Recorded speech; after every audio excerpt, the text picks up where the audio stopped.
হাত ধরে যিনি সৈয়দ মৌলানা ইসহাক সাহেব, আসলে ওনাদের সাথে ওনাদের প্রতি আমি কৃতজ্ঞতা জানাচ্ছি এবং ওনাদের আত্মার মাগফিরাত কামনা করছি, এবং যার নাম না বললে হয় না সেই ফজলুল করিম, যাদের কারণে আজকে এই সুন্দর আয়োজন, মহা আয়োজনের আজকের এই যে আয়োজন করা যাচ্ছে।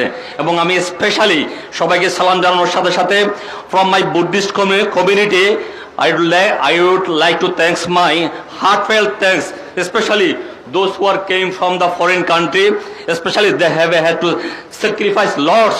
So this is really great appreciated because of এত সুন্দর আয়োজনের মধ্যে সারা পৃথিবী থেকে এতগুলো মানুষ সত্যিকার এই যে মানবতার জন্য যারা কাজ করে, মানবতার ফেরেওয়ালা, তারাই সত্যিকার আমাদের এই যে ধর্মটা প্র্যাকটিস করেন।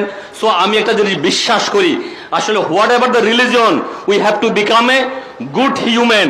কারণ আমাদের ঠিকানা একটা, সেটা কি? কুল্লে নাফসিন যায়েকাতুল মাউত।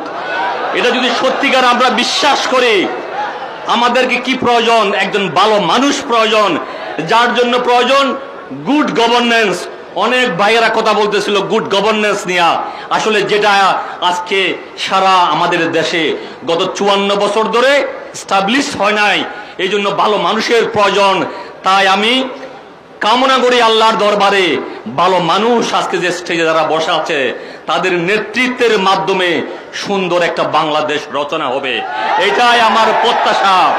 সবাই ভালো থাকুন, সবাই সুস্থ থাকুন। আমাকে এখানে কিছু বলার সুযোগ দেওয়ার জন্য আমি আজকের আয়োজকের প্রতি আমার কৃতজ্ঞতা জানাচ্ছি। আমি আবারও সবাইকে সালাম জানিয়ে আমার এই সংক্ষিপ্ত বক্তব্য এখানে শেষ করলাম। আসসালামু আলাইকুম, সবাই ভালো থাকেন। আমার অনেক অনেক দোয়া রইল সবার প্রতি।